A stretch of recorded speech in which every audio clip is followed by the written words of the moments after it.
Hello dear students, we have been continuing with our unit 4, our key lectures for the subject skill development, BCom second year, same course. We have already started unit 4, which is entrepreneurial skill development, and in that we have seen how the skill development, how the different trainings are given to the skills according to the skills of the individuals, how the government is taking initiatives to improve and to encourage the people of rural areas so that they can contribute, they can get employment, and at the same time the skill is also developed which is inbuilt in them. So this is what is skill development of rural industrial area. Then we have gone through with small sector, small scale industries. Okay, and in that small scale industries, the sectors, the industries like handloom industries we have seen. Then how the other kind of industries, and in that we have seen how there are different types of sub-products which are produced under small-scale industries that we have gone through, and today we will see the agro-based industry. So, what is agro-based industries?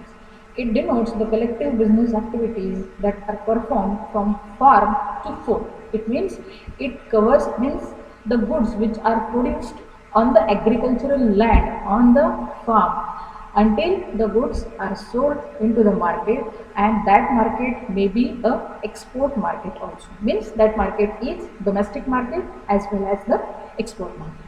So it covers the supply of agricultural inputs, the production and transformation of agricultural products, and their distribution to the final consumer. Correct? Being a people of rural areas, okay, you are better aware. Maybe some of your relative, or maybe your father or your brother, they are engaged in farming, so you have a little bit idea how the agricultural goods are produced. Okay, it starts with the month of June. Okay, when the first rain, means during the duration of the first week of June month, the seeds are purchased.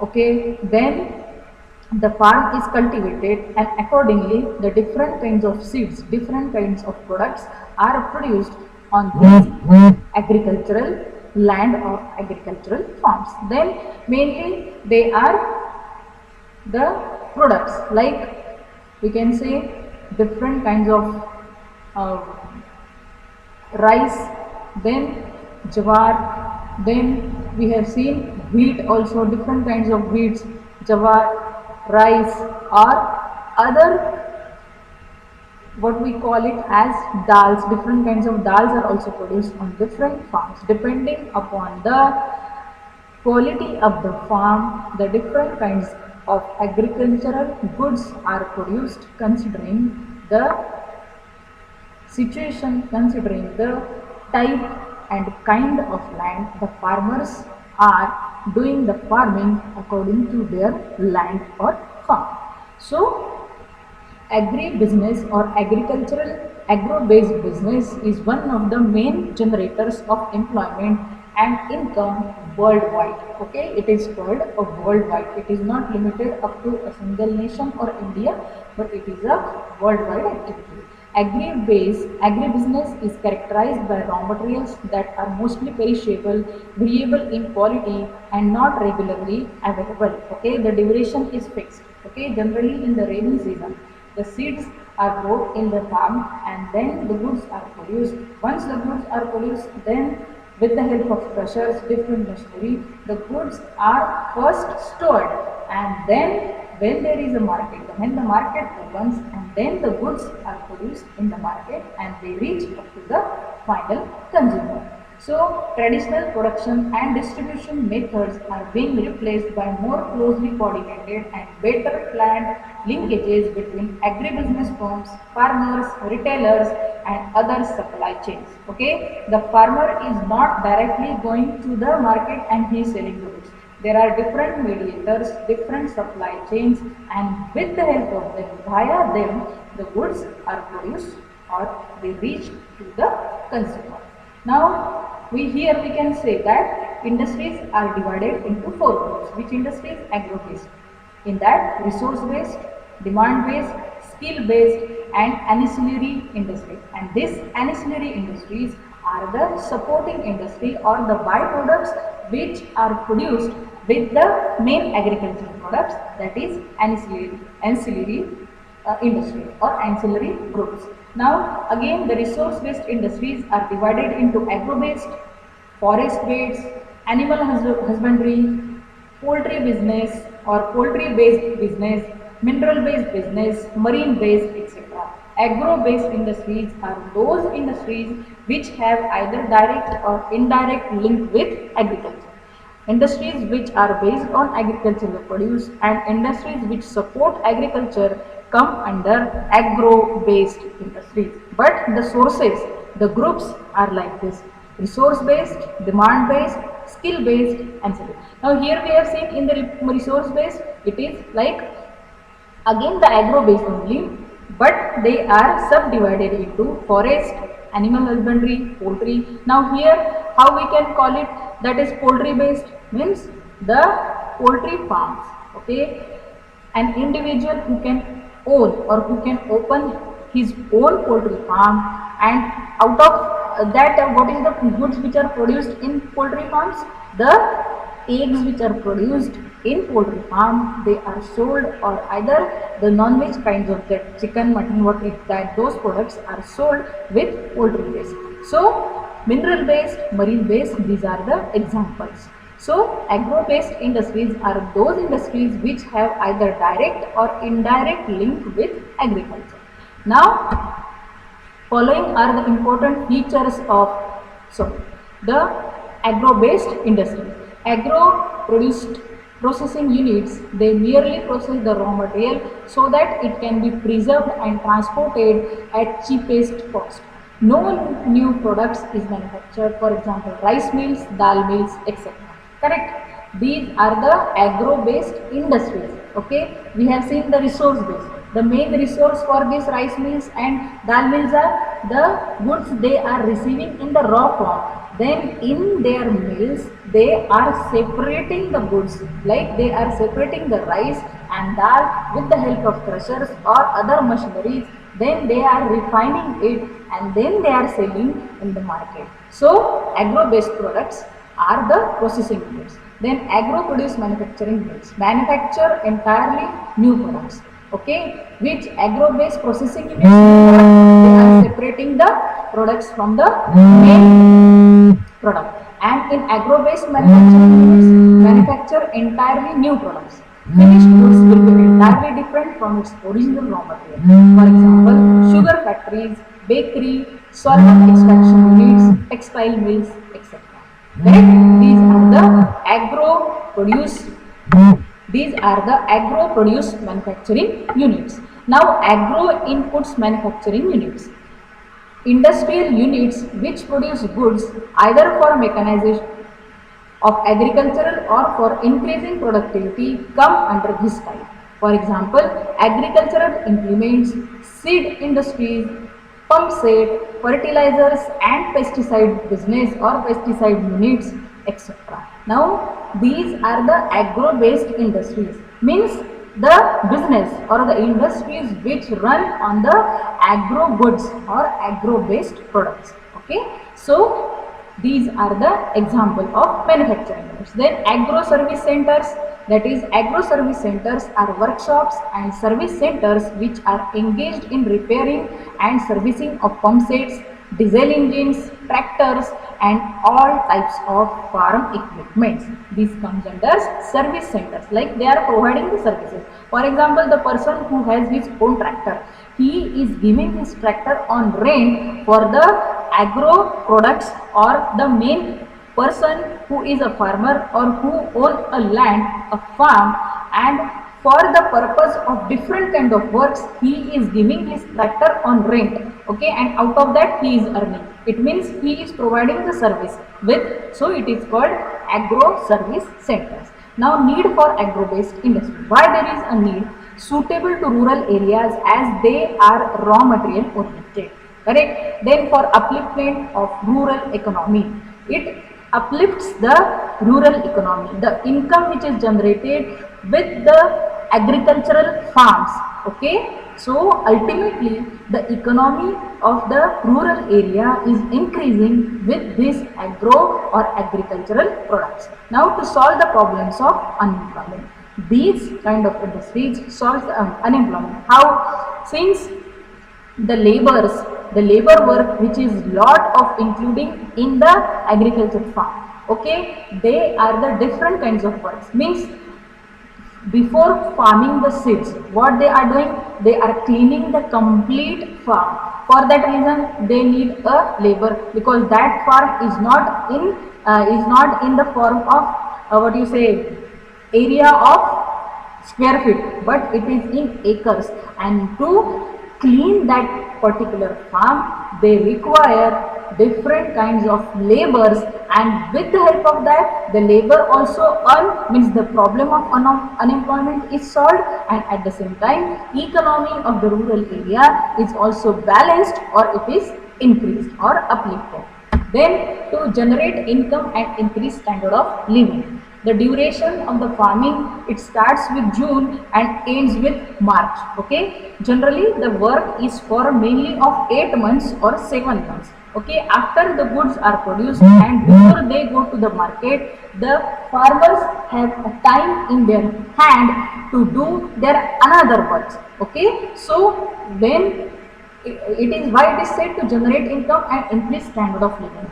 When a farmer is earning, okay, in the month of April, May, they are the most important months for the farmer, and these months they are counting because they get money, what we can call it as a full-fledged money or lump sum money they get, and with that lump sum money they can increase the standard of living for decentralization and dispersal of industries, then to reduce the disparity between rural and urban areas. Okay, urban area works completely on different areas. For example, they are working maybe in education sector, maybe they are working in industries, but agro based, the rural based business, agricultural product business, it reduces the disparity between rural and urban area. To encourage balanced growth between agriculture and industry, again the same point is here, that is encourage balanced growth between agriculture and industry. The goods which are produced on a farm, for example rice mill and dal mill.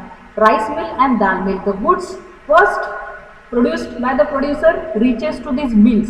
They are separating the goods from the main product, and then the goods are sold. So it, and that process which takes place in mill, that is rice mills, these are the industries, these mills are the big industries. So once the goods are produced on agricultural farm, then they goes to such kind of mills, and then finally it goes to the consumer. So to solve the problem of exploitation of farming community, it reduces, then to reduce the transportation cost, to give big push to agriculture and act as a source of demand and supply, to avoid wastage of perishable agricultural products. See why I am just taking the name of all these points, because we have already covered this in entrepreneurial skill development, or we have covered this in handloom industries, because almost the points are similar.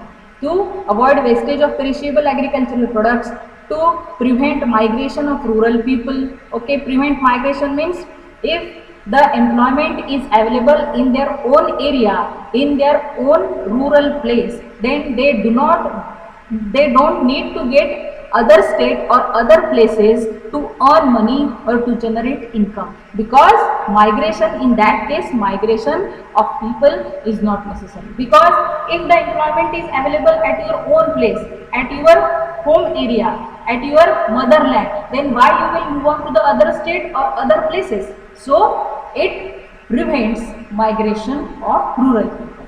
To develop suitable backward areas, okay, it develops the backward areas. To improve infrastructural facilities, okay, if the economy increases, then all these are the what you say, call it as a surrounded advantages which we get is the improve the infrastructural facilities. About 43% of India's population is dependent on agricultural as main primary source of their livelihood.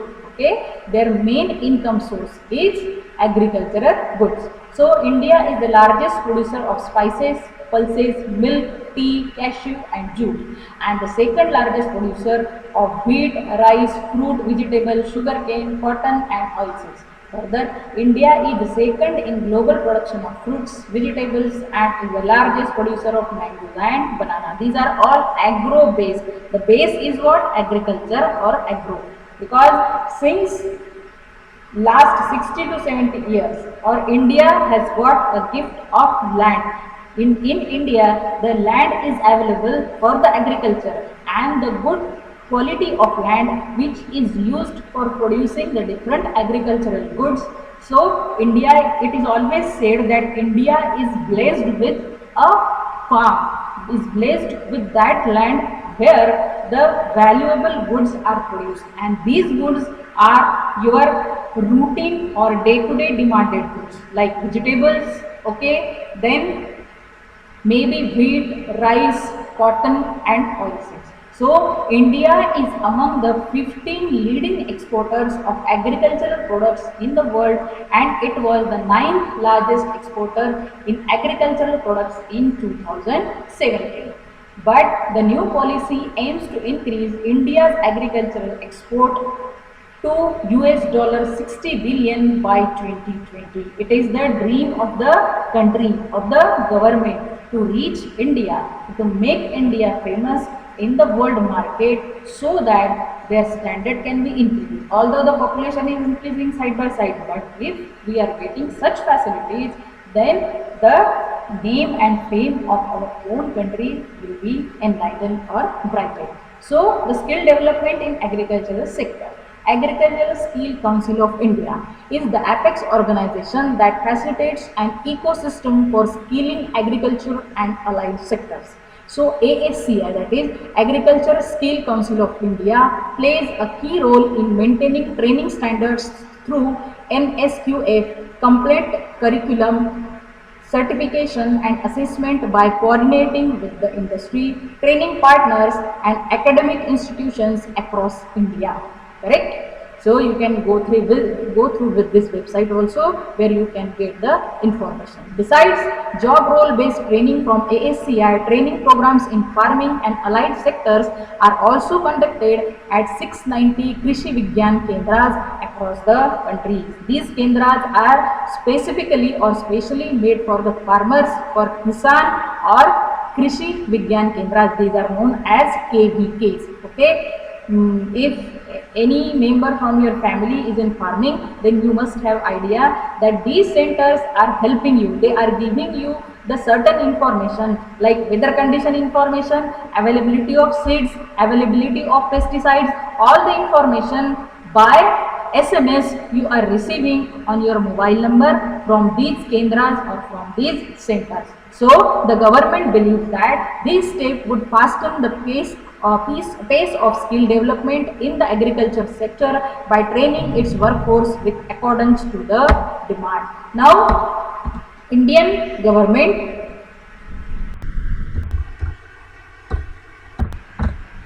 and its efforts towards the sector. The Electronic National Agriculture Market, that is ENAM. Okay, what is that? ENAM scheme was launched in April 2016 to create a unified national market for agricultural commodities by networking existing agricultural produce marketing committee APMC, which is called. Okay, up to May 2018, 9.87 million farmers, 1,09,725 traders were registered in ENAM platform. Okay, this is the information regarding the efforts or the different policies and different kind of advantage which a government is giving for the sake of farmers for the production of better agricultural products. Okay, why government is taking so much steps? To improve the quality, to improve the standard of agricultural products. At the same time, the farmers will get advantage with these kinds of schemes, with these kinds of programs. So Pradhan Mantri Gram Sinchai Yojana, the scheme that aims to irrigate the field of every farmer and improving water use efficiency to achieve the motto per drop more crop. Okay. So they are introducing different schemes, different yojanas, okay, different programs for the sake of better agricultural products. Now, Paramparagat Krishi Vikas Yojana, okay, then what it does, an increasing shift to trend to an organic style of living has created through demand of organic farming. The government realizing the futuristic potential that this area holds has introduced the PKBY scheme. The scheme aims to motivate group of farmers to take up organic farming. It also gives them incentive to promote this type of farming. So I hope the agro-based products or the agro-based industries, how it works in India, how the government is taking initiatives, different steps to improve the quality of agricultural products, all that we have seen in this lecture, correct? And in the next lecture, we will move on to the different heading or the different topic. Thank you.